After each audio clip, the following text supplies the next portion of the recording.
नमस्कार विद्यार्थी मित्रांनो, मी व माझे हरित सेनेतील विद्यार्थी निघालो निसर्गातील विविध जैवविविधतेचा अभ्यास करायला संजय गांधी राष्ट्रीय उद्यान बोरिवली येथे। सर्वप्रथम आम्ही काळ्या पाषाणात कोरलेली कान्हेरी लेणी पाहिली व यानंतर टायगर सफारी केली।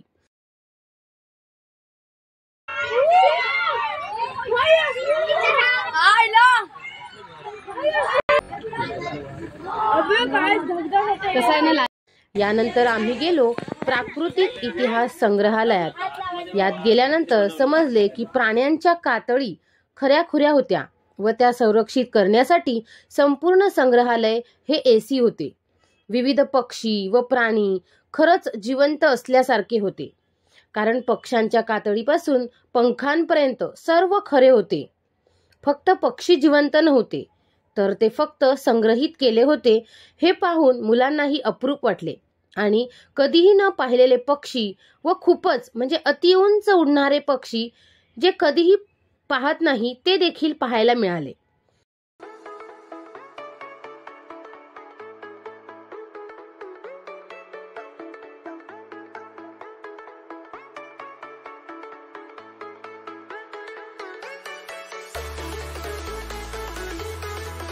यानंतर वाघाला बघून तर भीतीच वाटली, कारण नुकतेच आम्ही टायगर सफारी करून आलो होतो आणि इथेही वाघ अगदी जवळून पाहिल्यावर ते पण खरेखुरेच वाटत होते, पण ते बिनधास्तपणे डोळ्यात डोळे घालून पाहू शकत होतो न घाबरता, आणि खरंच तो अविस्मरणीय अनुभव वाटत होता।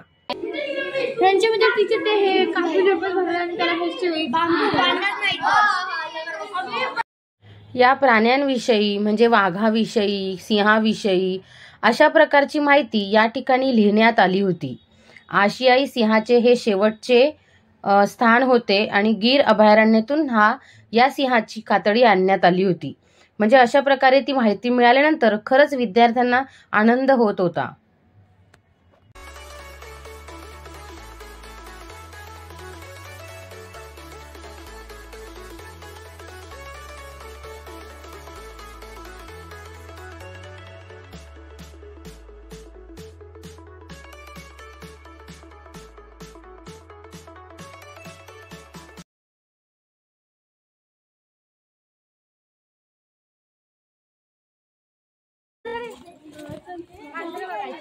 कॅट ओरिएंटेड सेंटर आहे।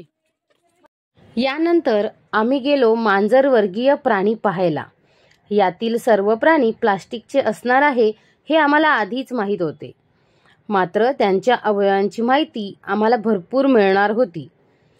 प्रत्येक अवयवाची युनिक अशी माहिती घेताना खरंच छान वाटत होते। पहा ना, या ठिकाणी या वाघाच्या मिशांविषयी माहिती किती सुंदर लिहिलेली आहे। खरंच आहे, विद्यार्थ्यांना अशा प्रकारची युनिक माहिती वाचायला मिळाली तर त्यांना आनंदच होत होता, कारण ही माहिती त्यांना कुठेही मिळाली नव्हती, ती इथे त्यांना वाचायला मिळणार होती।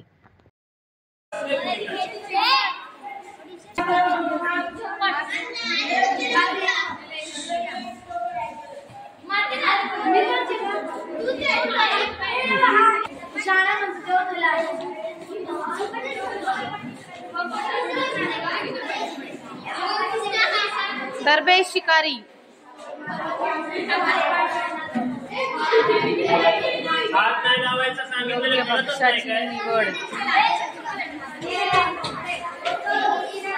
त्यांनी असं लिहिलंय, माझ्या कातडीवरच्या नक्षीवरून मला ओळखा।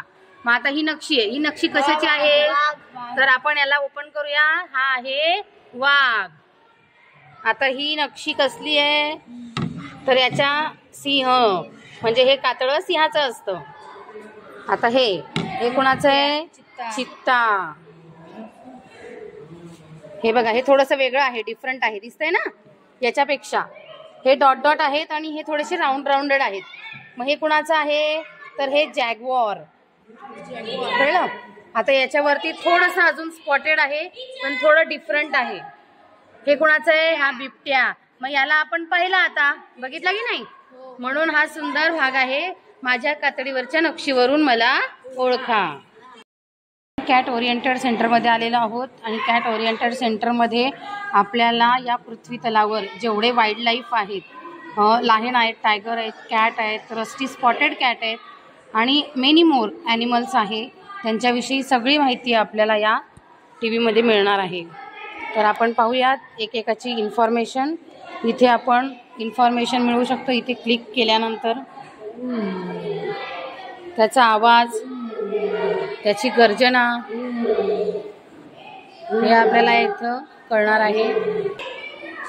इथे गॅलरीला क्लिक केल्यानंतर या ठिकाणी वेगवेगळ्या गॅलरीचे फोटो येणार आहेत. इथे आपल्याला इंटरेस्टिंग फॅक्ट्स दिलेले आहेत.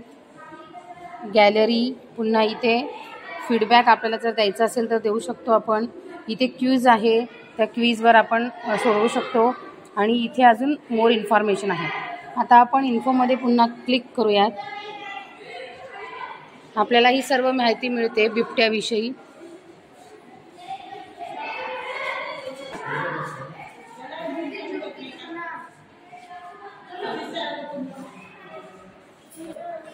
Royal Bengali tiger, Indian leopard याची सगळी माहिती इथे आहे. Asiatic lion, snow leopard, royal Bengal tiger. वरच्या फ्लोअरला आल्यानंतर गवा या प्राण्याची संपूर्ण माहिती आणि संपूर्ण पुतळा आपल्याला या ठिकाणी दिसतोय.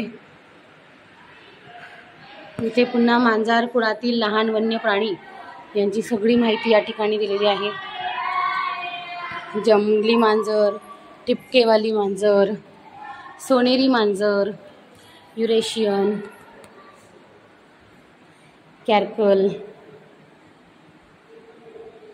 वेगवेगळ्या प्रकारच्या मांजरींचे प्रकार इथे दिसत आहेत.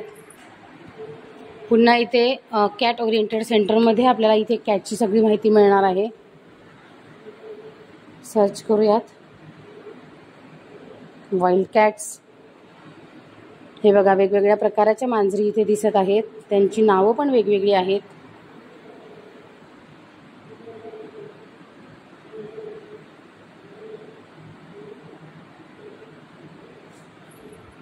आपण इथे होममध्ये सर्चमध्ये आपण एखाद्या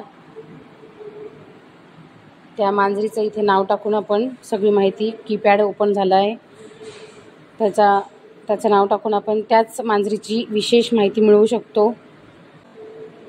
क्यूजमध्ये गेल्यानंतर please enter your details, name, mobile number, age, आणि मग आपण खेळू शकतो.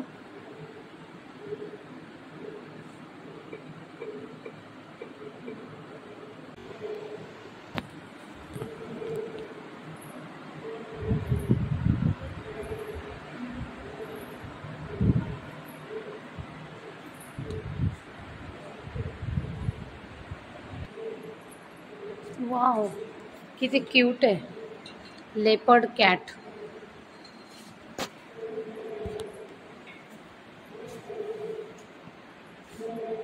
माझ्या विद्यार्थ्यांनी ज्याप्रमाणे या ठिकाणी येऊन माहिती मिळवली त्याप्रमाणे तुम्हालाही हा व्हिडिओ पाहिल्यानंतर भरपूर माहिती मिळाली असेल. त्याबद्दल धन्यवाद.